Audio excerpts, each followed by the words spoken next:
नाज़रीन अवांखे अपडेट कयोसीं त SUP जो धरनि जी आबादकारी डिजिटल आदमशुमारी ऐं ॿियनि मसइलनि जे हल लाइ पैदल मार्च कराची जी ज़न में दाख़िल थी वियो आहे। शानदार आजियां कई वई आहे। बिल्कुलु नाज़रीन अवांखे ॿुधायूं पिया शानदार आजियां कई वई आहे काफ़िले जी। SUP जो धारनि जी आबादकारी डिजिटल आदमशुमारी ऐं ॿियनि मसइलनि जे हल लाइ पैदल मार्च कराची जे ज़न में दाख़िल थी वियो। ॿिए पासे अवांखे ॿुधाईंदासीं त इलेक्शन कमीशन में अहम इजलास थियो आहे। अपडेट कयूं पिया KPK 19 अरब माली खोट जो शिकार थी वई। इलेक्शन जे लाइ 1 अरब 60 करोड़ रुपयनि जी ज़रूरत आहे, चीफ सेक्रेटरी जो चवणु आहे। बिल्कुलु नाज़रीन अवांखे अपडेट कयूं त इलेक्शन लाइ घुर्बल रक़म सूबो अदा नथो करे सघे। चीफ सेक्रेटरी ऐं IG जी इलेक्शन कमीशन खे ब्रीफिंग ॾिनी वई आहे। इन हवाले सां वधीक तफ़सीलनि लाइ असां लाइन ते मौजूदु आहे KT न्यूज़ जो रिपोर्टर इब्राहिम कुंबर। जी इब्राहिम, अपडेट कजो। जी बिल्कुल, खैबर पख्तूनख्वा में जेके आम चूंडुनि जे हवाले सां अॼु इलेक्शन कमीशन जो अहम इजलास थियो। चीफ इलेक्शन कमीशन जी सदारत में उन इजलास में चीफ सेक्रेटरी ऐं IG जेका आहे उहो ब्रीफिंग ॾिनी आहे।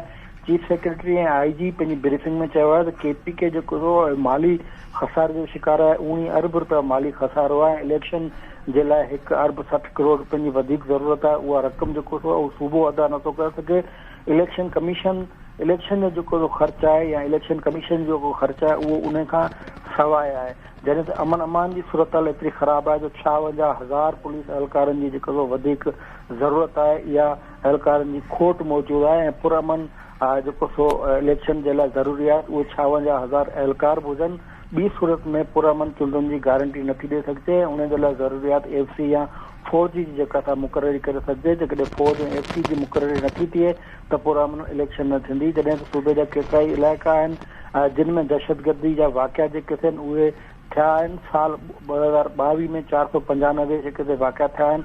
2023 में 118 वाक़िया थिया आहिनि जंहिंमें 100 माण्हुनि जी शहादत थी आहे।